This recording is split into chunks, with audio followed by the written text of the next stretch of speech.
Locked into the best Sooner recruiting and football news with Parker Thune and Grayson Singleton. You better lock it up. No, you lock it up. You lock it up. Lock it up.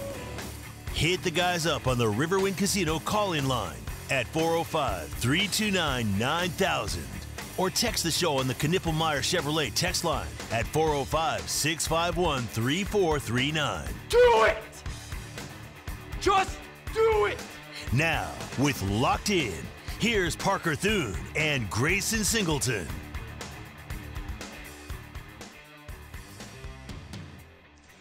Oh, it feels like football season again.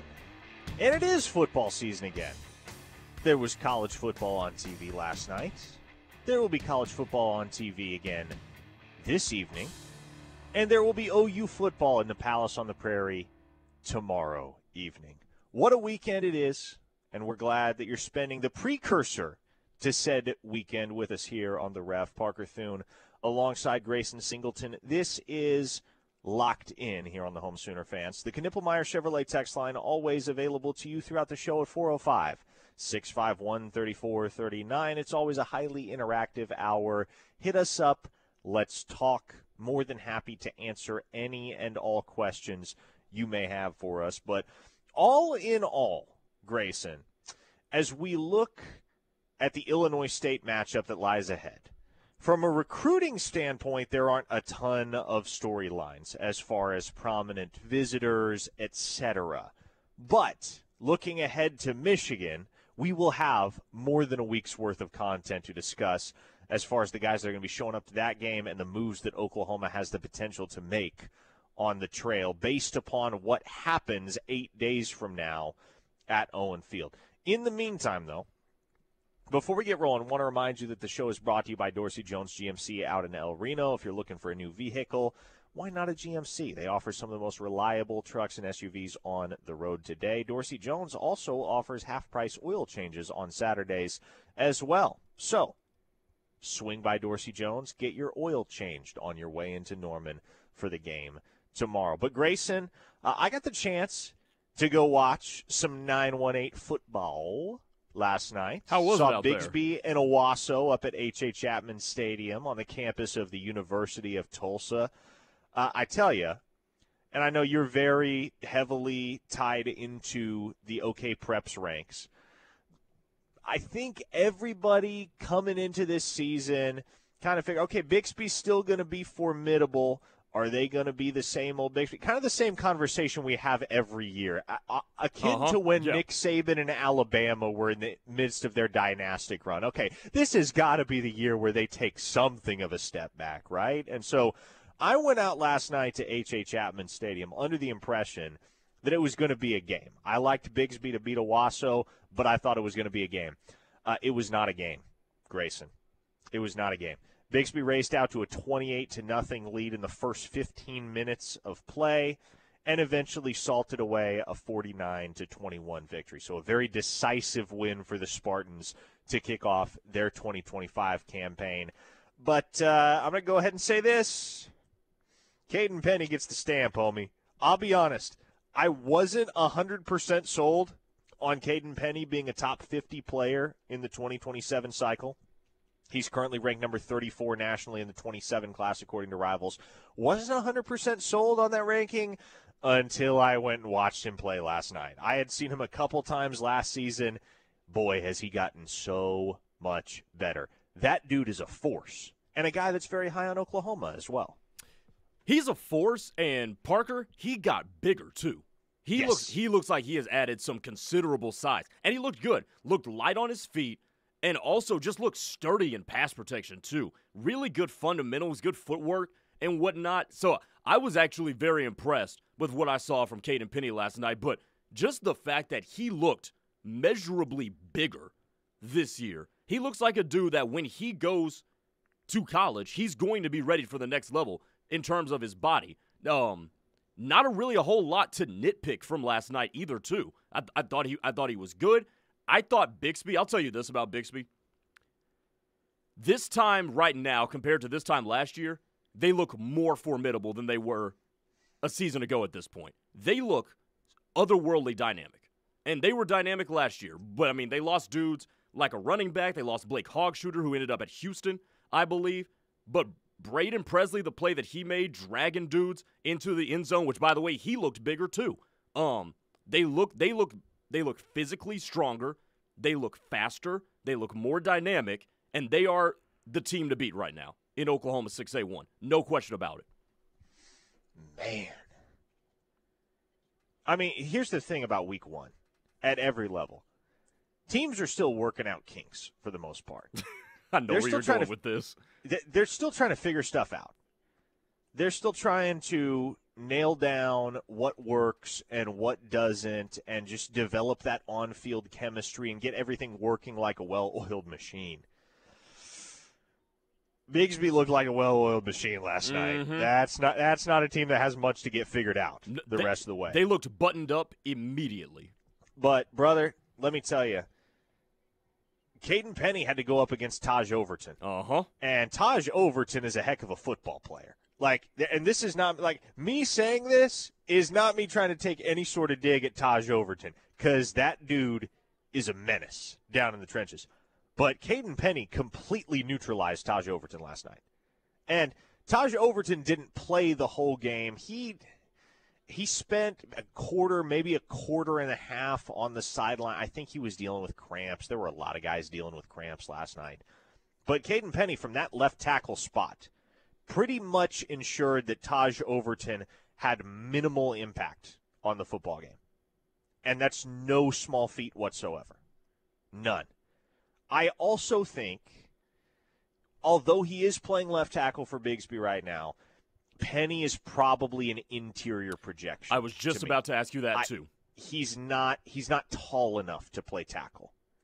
You know, like he's listed at 6'4", probably a little bit generous. I would say he's a good solid 6'3". At 6'3", you're playing guard at the next level. There are no 6'3" tackles anymore. Every single tackle is 6'5" or taller. Look at the guys that Oklahoma has right now in their tackle room. Michael Fasusi is the short one of the bunch, and he's 6'5". You got 6'6" Jacob Sexton, 6'7" Logan Howland, 6'6" Jake Taylor, among others. And so he's going to continue to play tackle at the high school level, and he'll be a dominant tackle in the high school ranks in the state of Oklahoma. But to me, he probably more reliably projects to the interior, because I just don't know that in 2027 and beyond in college football, or heck, 2025 and beyond, I don't know that you're rolling a 6'3" guy out there to play offensive tackle at the P4 level. So what's his recruitment looking like right now? Who's at the top of it right now, and who should we be keeping an eye on? Yeah, it's been pretty widely reported. He's done a series of interviews over the last month where he has repeatedly cited Oklahoma and Ohio State as the two schools that he's particularly high on that have done a good job recruiting him. He mentioned Texas A&M to me as well. Texas A&M is a school that has impressed him at the very least. He is yet to visit Ohio State, but he is one of many visitors, elite visitors at that will be in town in Norman for the Michigan game next weekend. And so the Sooners most recently hosted him for an unofficial in June. He was on campus the same weekend as Braden Presley when he took his Oklahoma official visit, which, by the way, Braden Presley had a heck of a football game last night as well. Yes, he did. Like, man, and I'll tell you, I think Braden Presley is due for a little rankings bump. The other guy I think is due for a little bit of a rankings bump, and the guy that I still maintain Oklahoma should find a way to get him in the class, Emory Snyder. I am very, very high on Emory Snyder. That dude plays safety right now at Bigsby. He's so big, and he's so athletic, and there's so much potential to add weight. I think you can turn him into a linebacker at the next level. Absolutely. And boy, he would be a force. He's 6'4". At least that's what he was listed at last year when I called one of their games. He was listed at 6'4". And to give even more context to that, Parker, last year he was playing corner.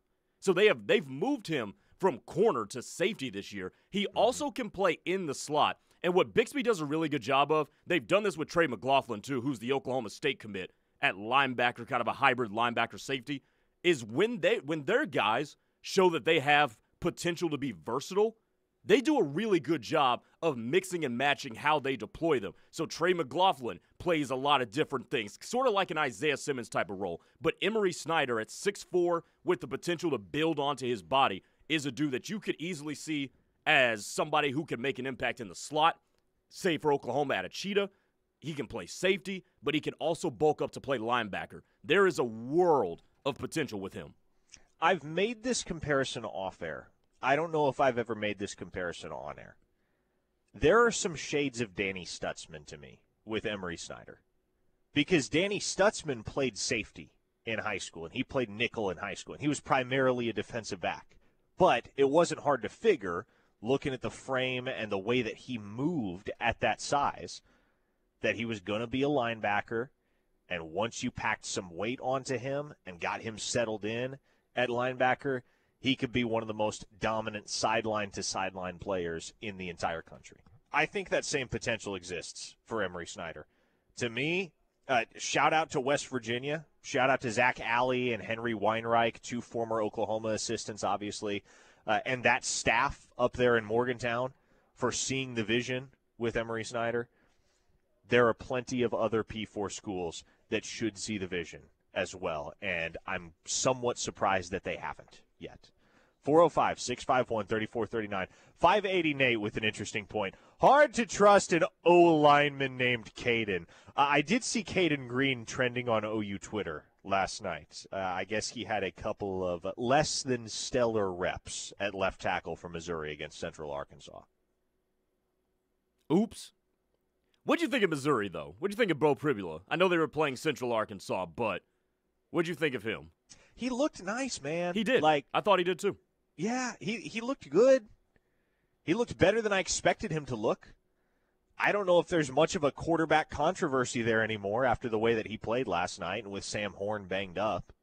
So I would say that job for the moment is Bo Pribula's to lose.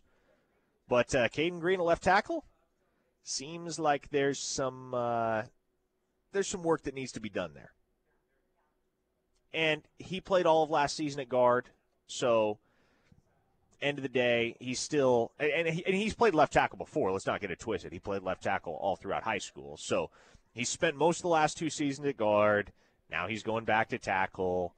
Okay, it's week 1. Everybody's figuring stuff out. Giving up a sack to Central Arkansas in a game you win 61-6 is far from the most grievous sin you could commit. But, yeah, OU fans sure had fun with that.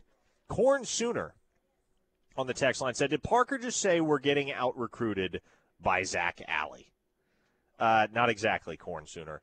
Oklahoma has not offered Emery Snyder. They have not pursued Emery Snyder. West Virginia was on him early. They pushed hard for him early. They got him committed pretty early. And he's pretty locked in with the Mountaineers for the time being. What are the possibilities, though? What's the chances that Oklahoma wants to make a late push at Emery Snyder? Well, here's the thing. I think once they get Jacob Curry on board, and I think they will get Jacob Curry on board. Had a conversation with a source last night that was exceedingly confident that gets done, perhaps even before his official visit on September 20th. So once you get Jacob Curry in the class, Grayson, I don't know if there's room for a guy like Emery Snyder. Fair enough. Before Jacob Curry was in the picture, my thought was, okay, if they're going to go get a third linebacker, why on earth wouldn't you just go ahead and make the push for the hometown? And make no mistake, I feel very confident saying Emery Snyder would flip in half a second if Oklahoma ever gave him the opportunity. But West Virginia wants him. Oklahoma hasn't expressed that same desire yet. And they seem to favor Jacob Curry. It looks like they're in line to get Jacob Curry. That's that. Puerto Rican Sooner said Jaquez Petaway had an all-timer of a game yesterday. Did he? I must have missed that. I know he's at East Carolina now, and I know they played last night. That was a one-possession game against North Carolina State, I do believe. Okay, he had 2 catches for -5 yards. That's what. Okay, there we That's go. what Puerto Rican Sooner meant when he said an all-timer of a game. 2 catches for -5 yards. Woof. Oh, don't forget this part. He had 1 carry too for -2 yards. So in total, he carried the ball 3 times for -7 yards. Yikes, homie. Yikes. 405-651-3439 is the Knippelmeyer Chevrolet text line. Hey, keep hitting us up. Let's hit a quick break here, get a word in for some of our sponsors. I am at OEC Fiber today. Fantastic new building here off of Main Street, right in the heart of Norman. David Goodspeed is hanging out. The whole OEC crew is hanging out here. I am hanging out in this beautiful facility, talking OU football and Crootin with all of you. Of course, Grayson back running the show in Mission Control, the Buffalo Wild Wings studios. Much more ahead. We'll get to some of your texts. We'll talk through more OU recruiting storylines on the other side. Keep it here on the Ref, the home of Sooner fans. Hey, it's Mike Steely, one of America's favorite regional radio stars. Not really. Reminding you to go to the Apple Store or the Google Play Store and download the KREF app. You'll have access to the Ref forever at the Apple Play Store or the Google Play Store. You can listen to myself and Parker Thune from noon to 2 and all the other great shows right here on the Ref Radio Network, the home of Sooner fans. Go get the app. It's awesome. Oklahoma DRS helps job seekers with disabilities become taxpayers. Their whole thing is to help people with disabilities go back to work. They knew that I would be successful if I did not give up. They have given me the power and confidence to face any challenge. I'm just glad that, DRS was there. Empower yourself. Talk to DRS Vocational Rehabilitation. Or services for the blind today. OKDRS.gov. 800-487-4042. Entrepreneurs and More Norman in South Oklahoma City have an experienced business partner in their neighborhood. More Norman Technology Center's workforce and economic development team understands the challenges entrepreneurs and small businesses face every day. From building an effective business model to hiring the right employees and managing cash flow, More Norman's business development experts can help you move forward confidently and thrive, knowing that you have a skilled partner at your side. Learn more about More Norman's Technology Center by calling 405-801-5000 or visit us online at mntc.edu. Football season is rapidly approaching, and the last thing you want is to have issues with your vehicle when you're traveling to the game. Bring your vehicle to AMCO and let them perform your free vehicle courtesy check. Their trusted technicians will check your vehicle's systems, and they will help you get back on the road. Financing is available at all locations. AMCO, Norman, Midwest City, Oklahoma City, Edmond, Yukon, and Tulsa.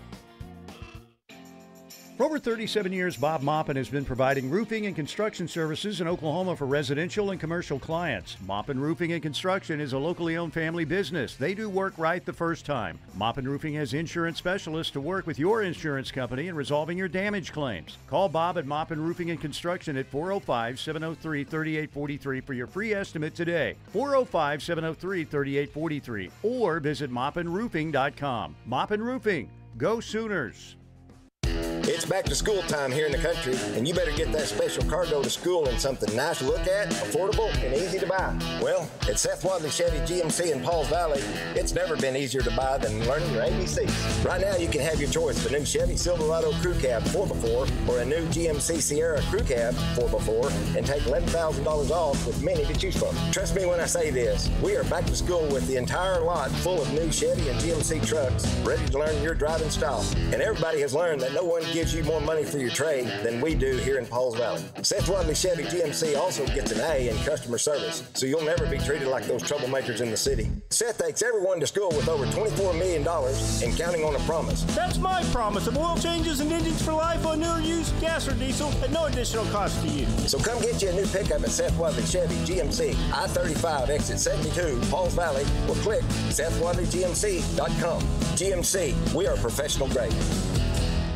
Life is full of big moments, and at OU Federal Credit Union, they are happy to help you make those moments happen. Thinking of buying a home? OUFCU offers mortgage loans with competitive rates and flexible terms. If you already own a home, their home equity loans can help you make those much-needed renovations or pay off high-interest debt. But it's not about the loans, it's about the people. Ready to make the next step toward your dreams? Visit OU Federal Credit Union today. Your home sweet loan is just around the corner. Member savings insured up to $250,000 by NCUA.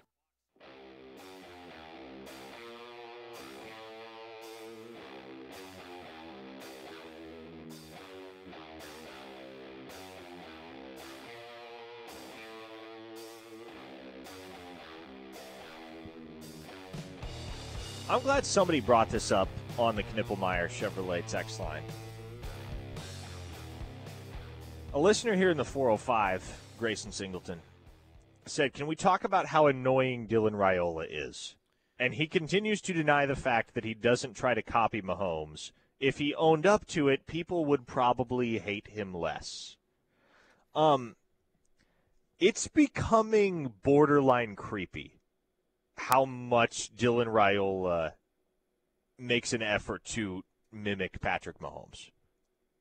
And look, I covered Dylan Raiola. I know Dylan Raiola. Good dude. But this is the one thing that I'm just kind of like, I'm not even sure if he realizes how off-putting this is to some people. All of the Mahomes, I don't even know what you would call it, but in so many ways, he seems as though he is making an effort to be and do everything that Patrick Mahomes is and does. I just find it funny. I'm not going to lie. It doesn't really bother me that much. Now, I will say it sounded really corny when he said, hey, it's not my fault that God made me look like him. That was a little bit weird. That was strange when he said that. Like, he sounded like a cornball there. But, I mean, look. The haircut fits him. The style fits him. Like, it seems like everything, he's not going completely out of his way and doing things that he otherwise shouldn't do based on his facial structure and his body type. So it doesn't bother me too much. At this part, I just think it's funny. Did I think the broadcast last night spent a little bit too much time talking about that? Yes, I do. But it doesn't really bother me that much. It's just odd.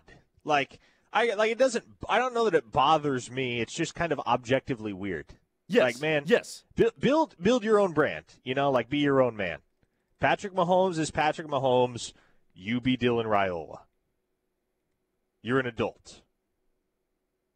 Just how I feel on it. You think, though, and I agree with you, too, by the way, build your own brand for sure.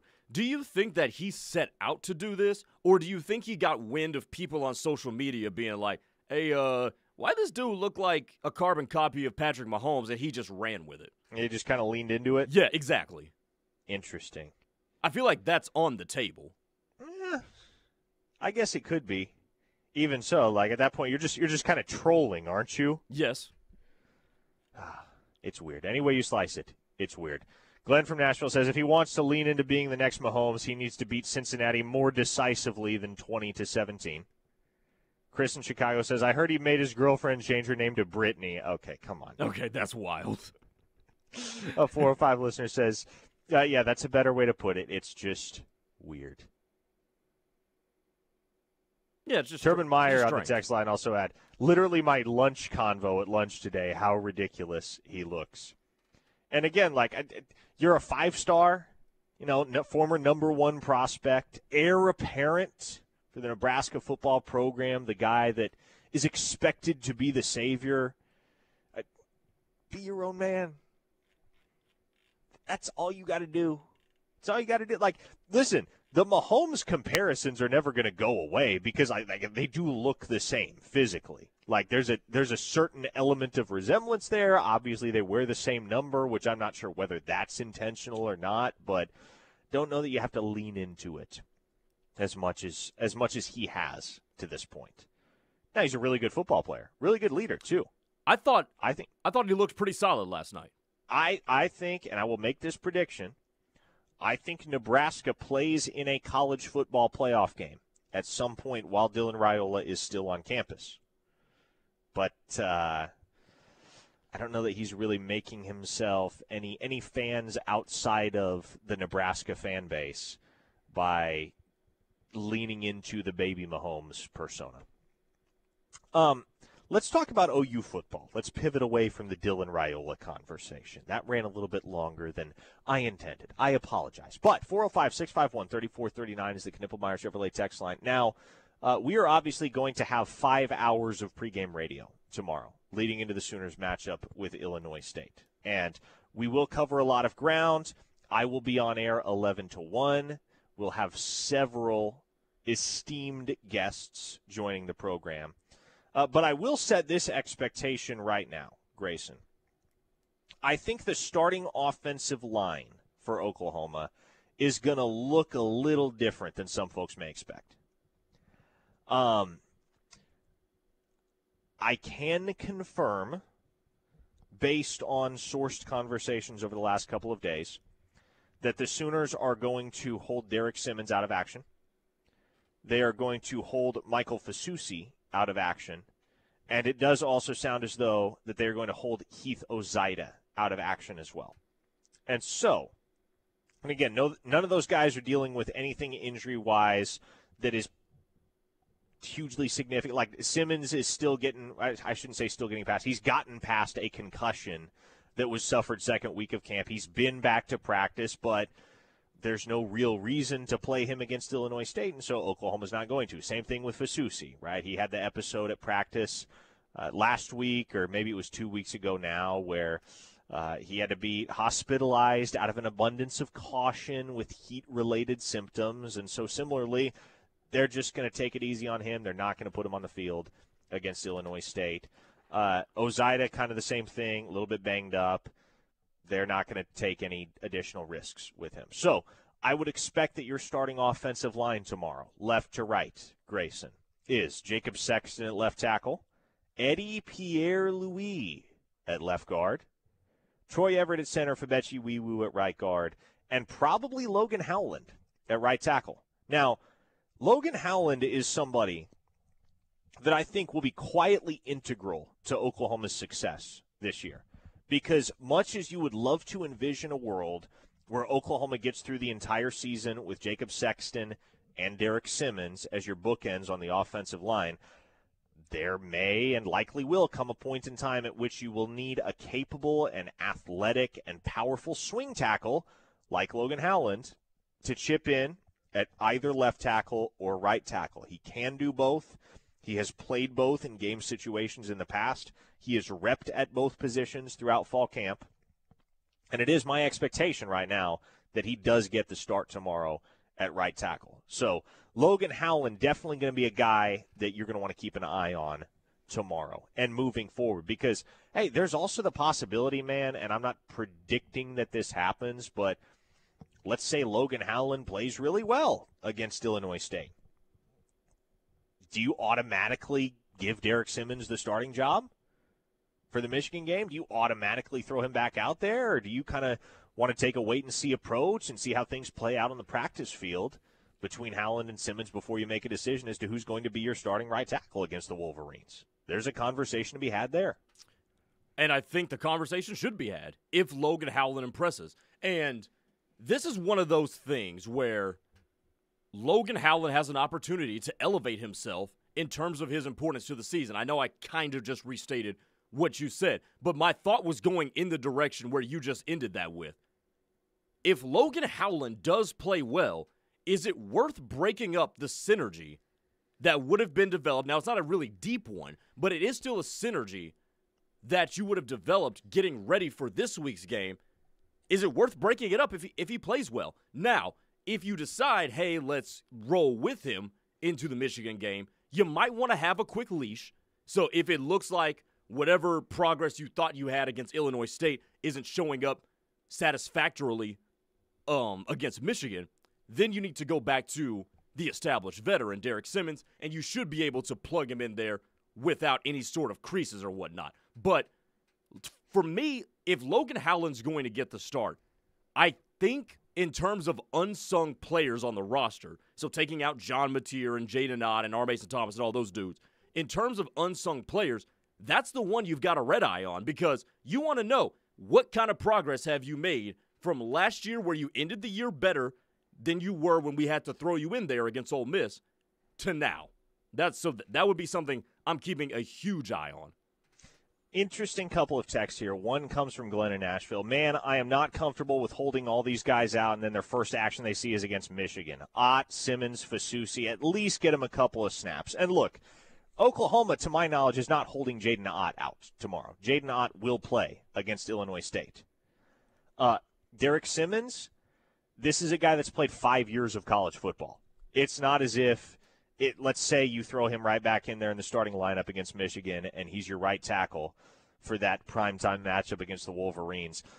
He's not going to be lost at sea. He's played enough ball. He's gotten enough reps throughout the offseason in camp against the likes of Marvin Jones and R. Mason Thomas and Taylor Wine and PJ and what have you. Like, he's not going to be overwhelmed by the moment. I don't think you worry about a sixth-year senior being overwhelmed by the moment. Now, if you were talking about a true freshman in Michael Fasusi potentially making his first collegiate start against Michigan, then, okay, maybe you have some level of concern there if he hasn't had the tune-up that Illinois State would provide. But I'm under the impression, Grayson, that Jacob Sexton is Oklahoma's starting left tackle until proven otherwise. And he has not proven otherwise, nor has anyone else proven otherwise to this point. So I think Fasusi is coming back against Michigan to be the second-string left tackle, not the starter. So does he play at all in that football game? Does he see any meaningful snaps outside of, like, special teams? I would say if all goes according to plan, the answer is no. One-star Colin Claremore, fair point here. How many years of FBS has Simmons played? None so far, but by all accounts, and you can take Bill Bedenbaugh's word for it because he addressed this just a couple weeks ago, Derek Simmons has showed up, and he has been impressive enough that they trust him to be their starting right tackle. Bill Bedenbaugh, I forget his exact verbiage, but essentially he communicated, Derek Simmons is ahead of where we thought he was going to be. We thought we'd have to do more work with Derek Simmons than we've had to, and he's ready. What was the other one I wanted to hit? You want to go to Chris from Knoxville's text? Was it Chris from Knoxville? If we were playing Michigan instead of Illinois State tomorrow, what do you think the starting O-line would look like? Man, that's an interesting question. I would say, based on how tight the battles were between Ozida and EPL, and then, well, I shouldn't say it was really a tight battle because I don't know that there ever really was a battle. Simmons was the starter at right tackle until he got hurt, at which point Howland started to take a ton of reps. I would feel perfectly comfortable tomorrow. If Oklahoma were playing Michigan tomorrow, I would feel perfectly comfortable with either Ozida or EPL at left guard, and I would feel perfectly comfortable with Howland or Derek Simmons at right tackle. Michael in Marlow asks, is Jake Taylor still around? Yes, he is. Yes, he is, and I expect you will see him at some point tomorrow. Slim Brady followed up and said, but that's on the practice field, not under the lights. I don't really want those guys missing to start next week then, LOL. Well, look, at a certain point, Slim Brady, here's the deal. You either can play big boy football or you can't. And, for instance, a team like Texas, a team like Ohio State, a team like LSU, a team like Clemson, Notre Dame, Miami, any program, any P4 program that has to go up against a ranked opponent this week, a top 25 opponent, guess what? You don't have the luxury of playing the what-if game with regard to a tune-up matchup against an FCS opponent. You just have to put your best 22 out there and trust that they can take care of business. And that's what Oklahoma's going to have to do when Michigan comes to town. Regardless of what happens tomorrow against Illinois State or not, you're going to just have to trust that you know and you have a firm handle on who your best 22 are, and you're going to have to let them go against the Wolverines. Yeah, I mean that's how it's going to be. But I do think the question, the genesis of that question comes from how healthy are these guys really? Is this a concern? Because if you're saying, okay, we're holding guys out and we're holding Derek Simmons out and we're going to hold Michael Fasusi out and we're going to hold Heath Ozida out, do we see the same approach if the first two games were flipped? And, that tells a lot about, okay, are these guys actually healthy and we're just doing this because we can? Sort of like an NFL preseason type of approach? Or are we holding them out because we hope they're going to be a heck of a lot better than they are once we get to week 2? I think that's where the genesis of that question comes, and it's a very valid question at this point in time, given how we ended the offseason. A 580 listener asks, front six starting on D tomorrow. I believe the guys you'll see are up front, R. Mason Thomas, obviously. I'll say Jaden Jackson and Dominic Williams play the first snap at defensive tackle. Marvin Jones starts opposite R. Mason, and then at linebacker, slash Cheetah. You have Kip, Kobe, Kendall Daniels, that is. But Kip and Kobe at the linebacker spots, Daniels at the Cheetah. That's what I think you will see in the front seven tomorrow for Oklahoma on the defensive side of the ball. Going to be really interesting to see who trots out there first snap of the game opposite Gentry Williams at cornerback. Is it Cortland Guillory or is it Jacoby Johnson? You ask me to put a wager down right now, I'm wagering in favor of Cortland Guillory.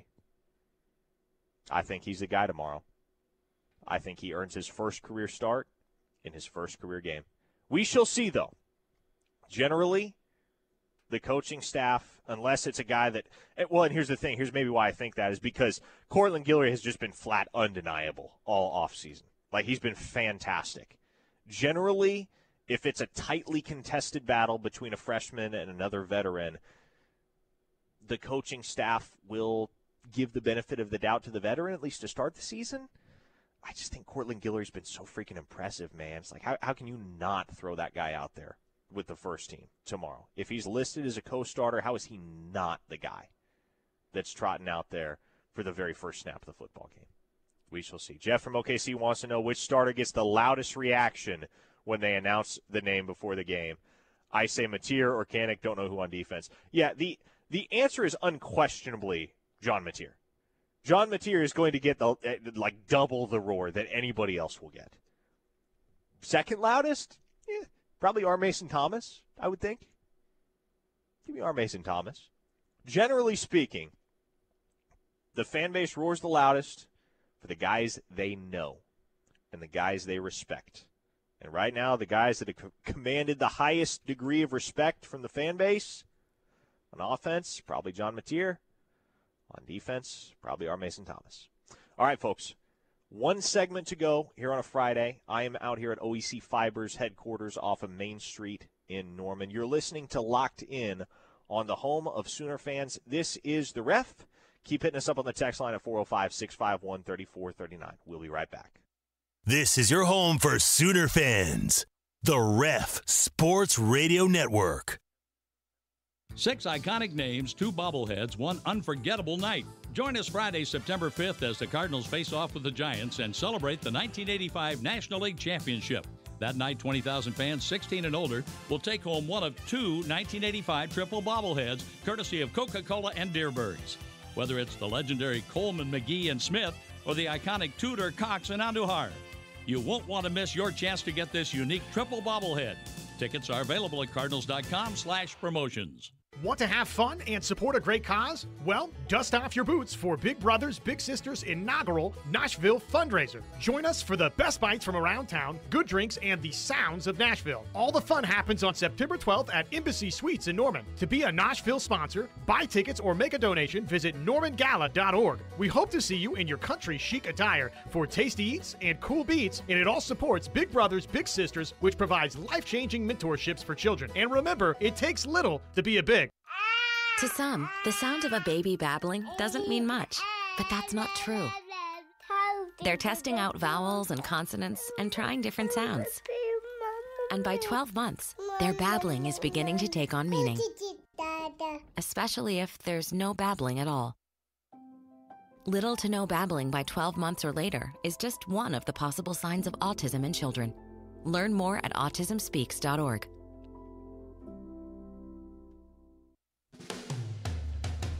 Hi, this is Martina McBride. With online news, social media, and texting available 24/7, the world seems to be spinning faster and faster every day. And it can be overwhelming. Sometimes we just need to unplug and take a break from our electronic devices. It can help reduce stress and allow us to reflect on the things that are really important in our lives. This message brought to you courtesy of the United States Air Force.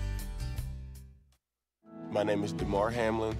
I play for the Buffalo Bills, and I play safety. CPR saved my life. I've teamed up with the American Heart Association as a national ambassador to help create a nation of lifesavers, turning bystanders into lifesavers through CPR education and access to AEDs. Nearly 3 out of 4 cardiac arrests that don't happen in hospitals happen in homes. Join me to ensure everyone has the chance to live longer, healthier lives. Visit heart.org/nation. My mom is a veteran and she was injured in the line of duty. I hurt my leg in a training accident when she was only 2 years old. She had 7 different surgeries over the span of 9 years, and there were tons of complications. I'm doing much better now. I may have lost my leg, but I've gained so much. I got my joy back. We got our mom back, thanks to DAV. Every year, DAV helps more than 1 million veterans like Sandy get the health and disability benefits they've earned. My victory is getting my life back. Support more victories for veterans. Go to DAV.org. We all have someone we love, like the favorite lyric in our favorite song. You can't imagine life without them. Cancer screening tests can help keep the person you love around longer by detecting changes before cancer develops, or catch it early when it may be easier to treat. And many tests are available for free or covered by insurance. It's time to sound like a broken record. Tell all your friends and family, I love you. Get screened. Visit cancer.org/getscreened to learn more. Be part of the Sooner Magic for your favorite OU teams by becoming a season ticket holder. The SEC men's basketball schedule will be packed with 2025 NCAA tournament teams, while the OU women's basketball squad is set for another electrifying year after last season's Sweet 16 appearance. Plus, catch every perfect 10 of your reigning national champion women's gymnastics team, or join the football season ticket wait list to be among the first to secure seats as they become available. Visit Soonersports.com/tickets for your season ticket options today.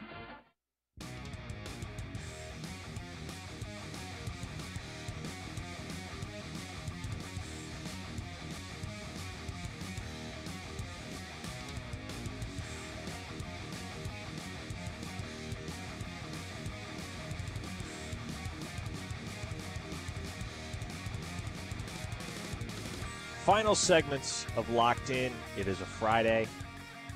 I am out here at Riverwind. I'm sorry, I'm not out here at Riverwind Casino. Steely was out at Riverwind Casino. I am at OEC Fiber headquarters here in Norman. I don't know why for a moment I thought I was at Riverwind Casino. Maybe it's just the fact that Steely calls it his home away from home so often that for a brief moment in time I thought I was at his home away from home and that it was becoming mine. But no, I am at OEC Fiber today. Phenomenal new building right off of Main Street in Norman. Fantastic facility out here. Obviously, David Goodspeed and his team do great work in the community. I can speak firsthand to the efficacy of OEC Fiber because it's the fastest internet I've ever had and makes my job very, very easy. So tap in with OEC Fiber. Again, that is where I'm at on this Friday. On the Knippelmeyer Chevrolet text line, 405-651-3439. Michael and Marlo with regard to pregame introductions. That's where we're at, Grayson. That's how you know we're getting really, really close to game day, is when they're starting to talk about the pregame introductions. I'm surprised nobody's asked the coin toss question yet. But when we're talking about the pregame introductions, that's how you know football is right around the corner. Michael and Marlo said, if they show Canick's pick with Berger, that will be the loudest. For those that aren't familiar, Berger is Jaron Canick's dachshund, who has kind of been the talk of social media as of late because of his presence in Jaron Canick's senior photo shoot at Oklahoma. So, everybody loves Berger. OU Twitter loves Berger. College football Twitter loves Berger. I don't think Berger will make an appearance in the pregame lineup presentation, though. Generally, that is they keep that pretty buttoned up and professional. Not to say there's anything unprofessional about the presence of a dog, but it just doesn't seem like something OU is going to do. Hey, interesting development here just within the last few minutes, Grayson Singleton. Do you remember the name Tavian Branch? Yeah, I do. Tavian Branch, 3-star offensive and defensive lineman, two-way lineman from Scranton, Pennsylvania. Gosh, it would have been so cool if he had committed to Oklahoma. The amount of office jokes and references we could have made if the Sooners had signed a native of Scranton, PA, in their 2026 class. But no, he committed to Rutgers over Oklahoma in what became a rare heads-up recruiting battle between Rutgers and Oklahoma back in June. Took a Rutgers OV, took an Oklahoma OV, committed to Rutgers shortly thereafter. He announced just moments ago that he has decommitted from Rutgers. And naturally, this has caused many to wonder whether Oklahoma could be the landing spot for Tavian Branch. Now, here is my immediate response to that. And look, I have not been able to obtain any intel on this situation because, well, it's only just happened and we're on the air right now. So I will certainly do my due diligence on what exactly the nature of the situation is here. But if this had happened a month ago, if Tavian Branch had decommitted a month ago, I would have been a little bit more optimistic that Oklahoma would land him once he got back on the open market. As it stands right now, the school that I would figure is probably going to make an effort to close in on Tavian Branch's commitment and be successful in doing so for obvious reasons would be Penn State. Because who did Oklahoma just get a commitment from, Grayson? Teron Richardson. And which P4 school was also heavily in the mix down the stretch for Teron Richardson? That would be the Nittany Lions of Happy Valley. 2 + 2 = 4, folks. Makes all the sense in the world, right? You miss out on Teron Richardson. You turn around, take the in-state kid that you've kind of been keeping warm on the stove for months and months, and that's kind of how it had been with Branch and Penn State. Penn State had been involved, but they hadn't really pushed, hadn't really prioritized Branch's recruitment, and so it became OU Rutgers. For any Pennsylvania kid, if Penn State gets involved, odds are they're going to land the dude.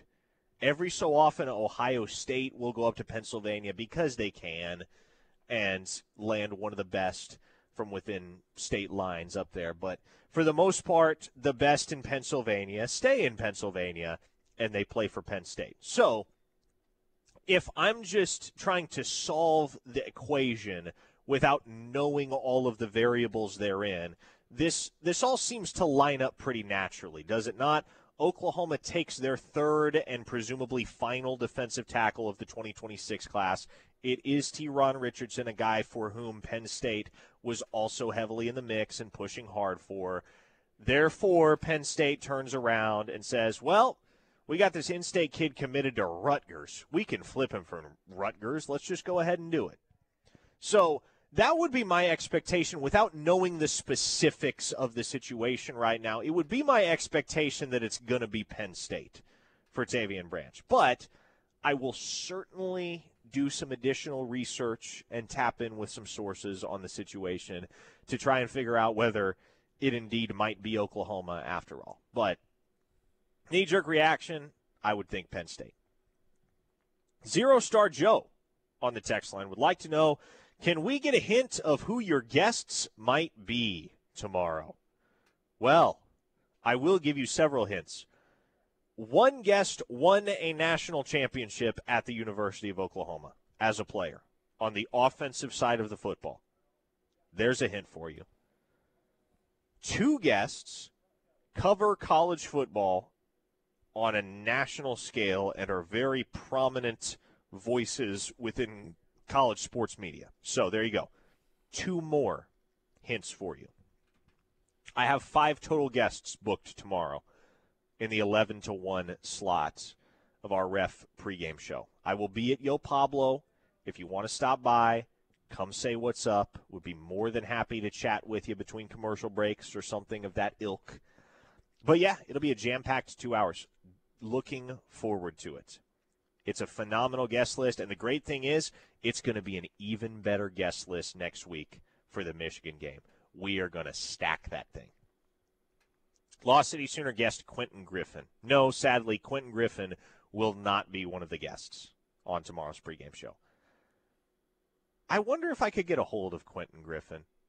Quentin Griffin is one of those guys, like there's certain OU alumni, certain OU football alumni that remain very active and prominent in the OU football circle.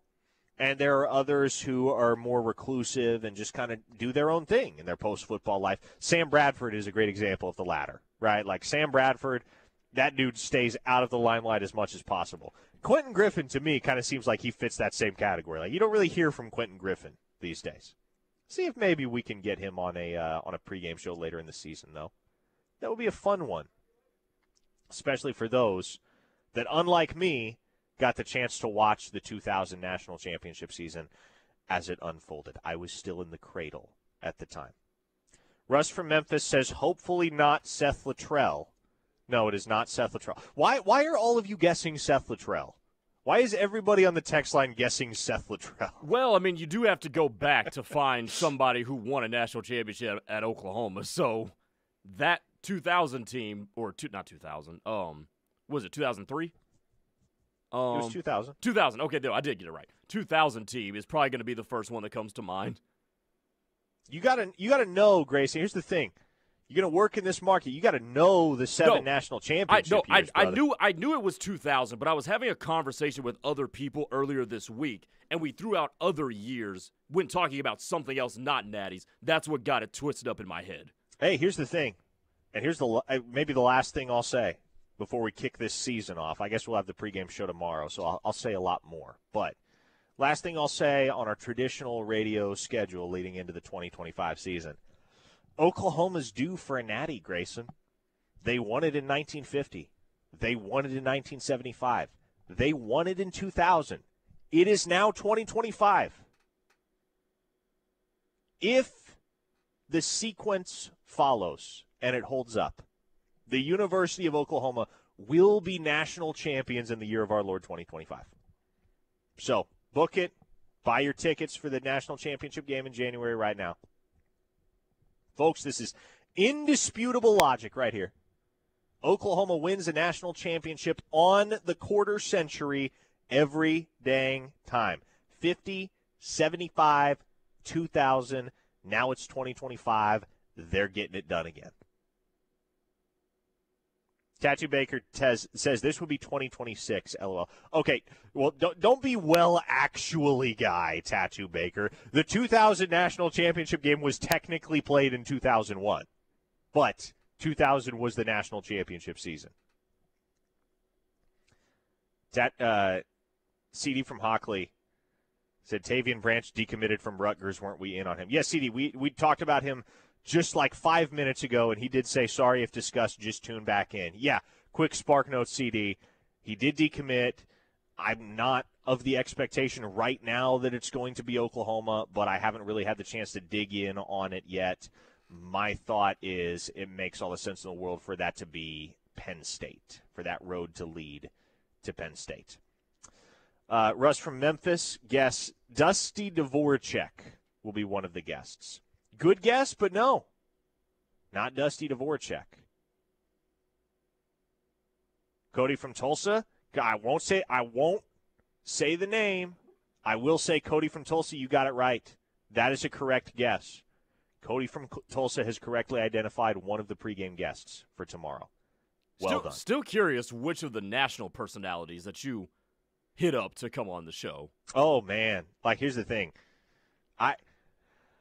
I have 2 national personalities locked in for tomorrow's show, and there will be several more locked in for the OU Michigan show because we're going big for OU Michigan week. Ain't no question about it. That is not going to be your average pregame show, nor should it be. It's the biggest game, biggest non-conference game in Norman since got to be 2016, right? When they hosted Ohio State. Yeah. Yeah. Probably. Hey. That was also the last time that Oklahoma returned a kick for a touchdown, that game when Joe Mixon took a kick off the distance and technically did drop the ball before crossing the goal line, but thankfully they didn't review it. So that remains. Tattoo Baker says Desmond Howard. That remains the last time OU returned a kick for a touchdown. So maybe that drought comes to an end next week, Grayson. Maybe Jaden Ott makes a house call on a kick return. Oklahoma can get that collective monkey off their back. Who knows? I'm still apprehensive about Jaden not returning kicks, but you know what? If it helps him get his feet wet and you don't have to put him in the backfield as much, you know what? I would be all for that. I'm saying 6 to 8 carries tomorrow for Jaden Ott. He needs Probably to touch the ball. Not going to be a ton. He needs to touch the ball a little bit. He does need to touch the ball. He does not need to touch the ball 20 times, nor will he. 6 to 8 carries would be my expectation. Is anything more? Great. At that point, maybe he could hit the century mark in his very first game as an Oklahoma Sooner. We're excited for it. We'll be on air tomorrow for pregame starting at 11 with, as Steely said, a cavalcade of distinguished guests. But for Locked In, we're going to call it a week. The Rush is coming up next. Teddy Lehman and Tyler McComas take over on the other side. Keep it here on The Ref, the home of Sooner fans.